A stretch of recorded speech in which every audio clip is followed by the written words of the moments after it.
Hey guys, how are you? Welcome back to my garden on this beautiful spring day. I think you can tell in my back it's clear blue skies, sun is out, absolutely glorious. Swing bench is there, and I think in an hour or two from now it'll be in the full noon sun, which is ideal because then I can tell you I'm going to have a little coffee break. But before that coffee break happens, I want to take you with me to the garden and do a little project. Because even though the nights are really cold and the ground is frozen, when the sun is out, it's warm enough to make sure that at this time of the day the ground isn't frozen anymore, so I could dig a little bit. And that is perfect because I want to plant something together with you today. Last time when I was in Düsseldorf, I think roughly 6 weeks ago, I went to the garden center, which is not a surprise because I always go to a garden center wherever I am, and I found a shrub that really excited me because I had an eye on it for quite a while. I discovered it the first time, I think, 5 or 6 years ago on the Chelsea Flower Show when it was pretty much the star on the Chelsea Flower Show. And right after that, I just couldn't really find it anywhere. And now is a perfect time. So I found two smaller shrubs. They're still going to grow, so that doesn't really bother me. I'm really excited to show you, and I'm also excited to finally plant them because they were sitting on the driveway for 6 weeks, and obviously that is not ideal. When you buy a plant, it's always best to make sure to get it in the ground as quick as possible. But for those of you who follow me for quite a while, you know I've been busy with quite some projects and I totally forgot about it. But today is a day, so I hope you're excited to see what I have for you today. We're in the midsection of the garden, and this is exactly where I want to work with you today. So here you could just see the island bed that sits right in the middle of the garden, and there you see Alfie sniffing on the snowdrops. Is she sniffing on the snowdrops or is she eating something? Sometimes I'm never really sure. Well, she doesn't seem to be very interested. And then on the left side, there is a new perennial border here, and kind of like the initial old perennial border with some really beautiful box spheres. I'm so happy that I have them because I can see them from the kitchen window, and they're really this lovely, just winter interest and structure because you can tell in the new perennial border I'm kind of leaking a little interest of this time of the year. And for those of you who follow me for a while, I already said that I intend on planting snowdrops. But I want to do as well is just make sure that I put some evergreens into the garden. And this is also why I bought these two shrubs. You can already see them here. To be fair, they should be more called an ever red because they're not green at all. The foliage comes in its absolute wonderful, perfect, dark, rich, burgundy plum color. Absolutely beautiful. And the new shoots, they will be pink, like a lovely contrast. This is the name. It is a loropetalum Chinese fire dance, and the flowers, they will be pink about April, May time. So I think all these buds that we can see here, this is actually where the flowers should appear. But what I want to do first is I will flip the phone and give you some information about these beauties. The common name for these beauties is a really good indicator to tell you where they originate. This is called a Chinese fringe flower. So they are native to the islands of Japan, China, and all the way down to the Himalayas, which is also a quite good indicator for what kind of climate zone they like to thrive. So these are happy in a zone 7 to 10. I am in a zone 7B, which means that I should be just able to get along with that. But according to my research, I should watch two things during wintertime. Number one, I should make sure that they are mulched in well. And this is something that doesn't really concern me because all of my flower beds are anyways mulched in with wood chips. So this is a given. The second thing, and that is really important because it happened to me on one of my cherry laurels, is that they might suffer from sunburn during winter. And that only happens on days when the temperatures are really low, so you have really frosty days and clear blue skies. So what happens is the ground is frozen and the plant is not capable of getting more moisture from the ground into these evergreen leaves. But the evergreen leaves, they still evaporate the moisture that is in there. And then they get a sunburn. So all you do is you come in and wrap the entire shrub with some kind of cloth to make sure that this does not happen. Easy as that, but I need to remind myself that I don't forget about it. They are actually a part of the witch hazel family, which I also find quite intriguing because I ordered a witch hazel online and it is on its way. So I think next week, or at least in 2 weeks, I will do a little planting video where I will plant another shrub together with you. They do flower other than the traditional witch hazel that we know here, not in November, December, January, February. This comes to flower in around April to May time with absolute glorious pink blooms. And I think that they are a wonderful contrast to these dark burgundy red foliage because then the pink really pops and stands out.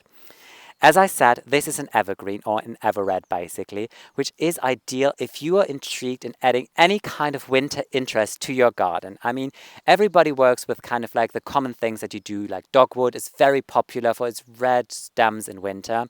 Topiary also works extremely well. I used boxwoods, you saw them, just the box spheres. I might also try and incorporate some yew spheres in the future just because of box blight, and I'm a little scared that this might happen here as well at one point. But this is, I think, another way of introducing just beautiful winter structure interest to your garden. In terms of height, this will grow about 1 meter to 1 meter 50 in height and eventually 1 meter in width. And it grows to a really lovely dome shape, and it responds quite well to cutting back. So even if you want to trim it into a um, more crisp look, it does not really do any harm to the shrub at all, which is also, I think, an interesting thing. It likes to thrive in full sun or partly shade, which is ideal for me because I already know where I want to plant them. One shrub is going to go into the island bed, and that is going to be in the full sun. The other one is going to go to the other side, and that is more partly shade. Which is also interesting for me to see because the island bed is a little bit like a mount. It is a little elevated, which means that I need to watch the water level because they do not like to dry out too much. They like to have a consistent water level. I'm not an irrigation here, and I normally don't really water, but I need to have an eye on this. The one that goes in the partly shade area does not really concern me that much because it's more level, and because it's partly shade, the sun doesn't dry out the soil so easily and fast.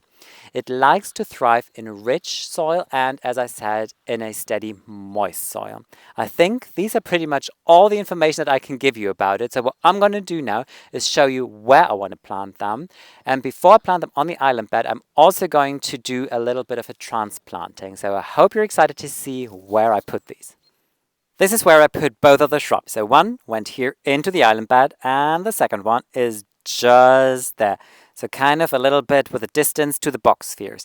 And the reason for why I spaced them apart is that this is a nice vista into the garden, especially in spring, summer, and autumn when all the colors are bursting out and really beautiful.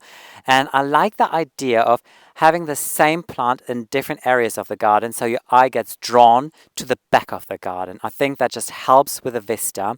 What else is nice is that I have a cotinus with dark foliage here and the same variety over there as well.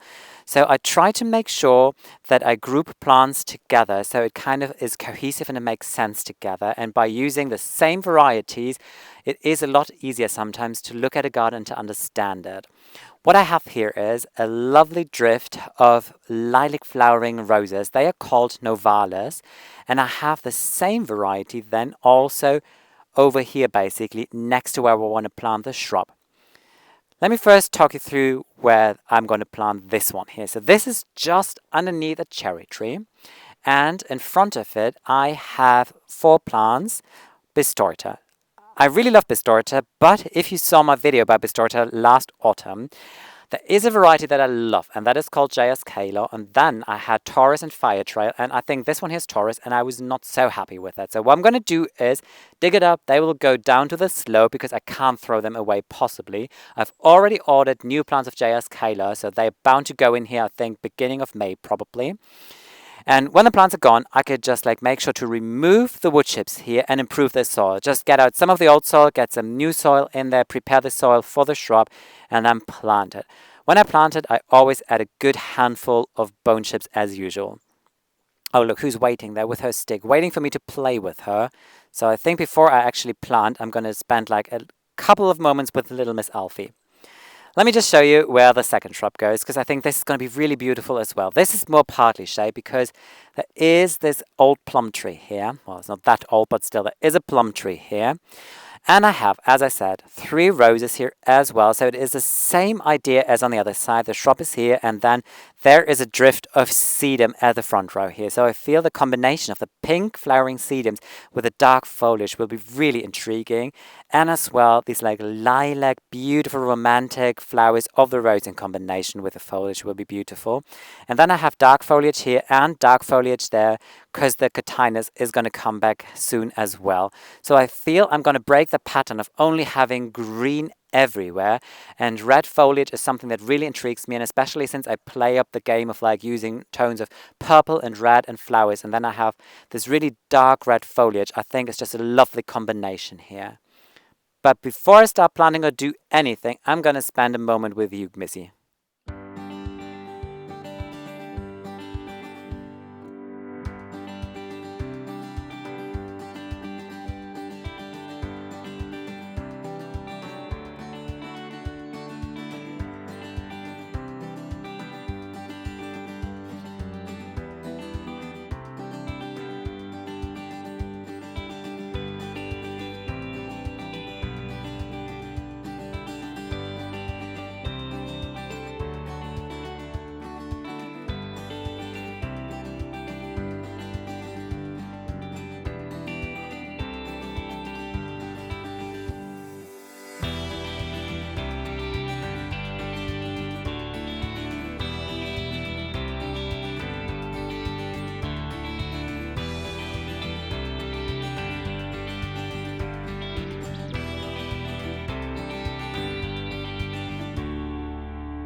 You just saw that the first shrub is in the ground now, and I'm really happy and excited about it. But I'm also very excited.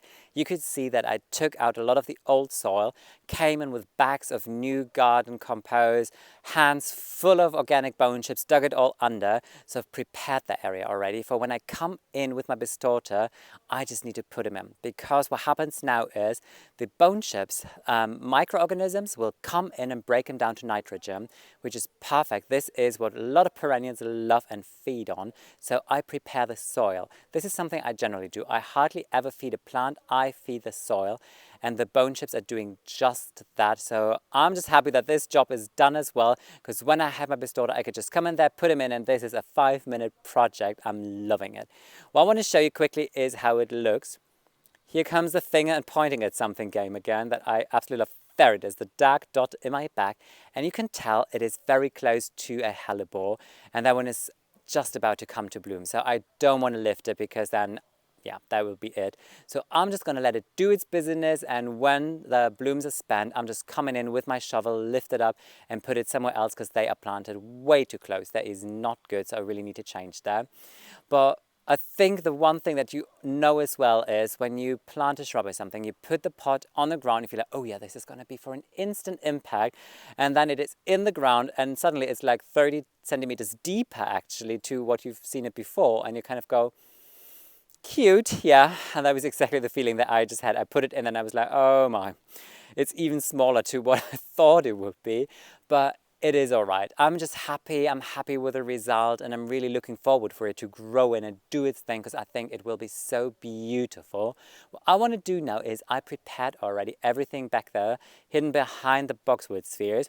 I quickly want to take the time, just 2 minutes, to explain and talk you through on how I do plant a shrub. And I know for those of you who follow my channel for quite a while, this is repetitive, but if you haven't seen any of my videos before, this is maybe interesting for you as well. Before I buy a plant, I always make sure that I inspect it in the garden center. And by inspecting, I don't only mean the top growth, I also look at the roots, because the roots are really important for the strength and vigor of any shrub or perennial. So all you do is basically tip it over gently, take it out of its pot and see what happens. And this is exactly what is supposed to happen. It doesn't crumble apart. The roots definitely hold the soil together well, but you can also tell that there are no roots like growing around and round and round, because if that would happen, then it would be pot bound, and then you need to start teasing apart. And teasing apart is not really good, because then you might disturb the roots, and here it is perfect. I don't need to do anything. What you do next is you make sure that you plant a hole that is about 3 times the size of your pot, which I pretty much did here, I would say. And it should be the depth of the pot or of the plant, because you want to make sure that you plant it dead level. Do not plant it sitting idle or anything, because if any of these roots are exposed, when frost comes in winter, it's going to kill them, and eventually it can kill even your plant. So this is never a good idea. Putting it in here, I can already tell it was not 100% idle. So it was a little bit too high still. So I need to come in again. There you go. That looks good now. One thing I have mentioned before is that these shrubs have shallow roots, which means that they do not have a leader which goes down into the soil. They have fibrous roots that will start growing outwards. And this is why it's good to have a planting hole triple the size, because now I can come in with fresh garden compost, which actually really is homegrown here on our compost heap. Before I was using just bags of soil that I bought, and now I come in with fresh compost. What I do is, as always, I come in with some organic bone chips, just sprinkle them into the planting hole. Get the plant out of its pot and put it in position. Any plant always has a front and a back. You are in a good mood again. Oh no, don't jump on the plant, Alfie. This is not a good idea. Come on, here's a tiny stick for you. You take that one. She has her 5 minutes of madness going on. Okay, every plant always has a front and a back, obviously. So here all I need to make sure is to see which is a nice side, so that the nice side is facing to the front of the border. And I think that this might be just the perfect size, because it is a little bit higher here and a little bit lower there. So I think this will be nice visually. What I do now is I just come in with my shovel and then have the compost that we grow here and backfill it all the way around. Make sure that this is filled really well. Oh look, there's a little root in here still. And then I firm it in. Always make sure that you firm it in nicely all the way around, because you do not want to have any air pockets, because air pockets could mean in winter that moisture and frost can come in and cause damage to the roots, and this is never good for any kind of plant. What I'm going to do now is literally fill it up, firm it in, come in with more mulch, and then just mulch it really thoroughly and good. And this is all there is. And then both shrubs are planted in the most beautiful spring day you could possibly be. And then I'm going to play with you again, right, Alfie? You have the tiniest stick on planet, and still that makes you happy, right? Still the tiniest stick can make you happy, right? Yes. And you're dancing and jumping on my shrub. You are aware of that. Arrgh. Come on. Yeah, come on. Let me finish my business and then I play with you. Obviously, we want to give you one last look at everything and the improvement that I made in the garden today. I'm really happy with the progress that I'm making for making the garden more interesting in winter. Because up until the point when all the perennials are there, I think like, yeah, there is structure, but when I cut everything back, well, then there is nothing. And I think shrubs like these and evergreens like these will absolutely help. Also, the plan of putting a lot of snowdrops in here will definitely help. But look at this. The foliage is even a little glossy, so it reflects the sun. Absolutely magical. I always really love this shrub, and I'm so happy that I got my hand on 2 of these. And the one on the other side, I think this is going to look even better in a way, because the sun comes from the back, which means that the dark foliage, and this is the same over here with the catinus, so this is the catinus, as when the sun comes from the back, those leaves start to glow, and this is already happening. Just look at it, kind of like jewels, like ruby red glowing in the sun. How beautiful is that?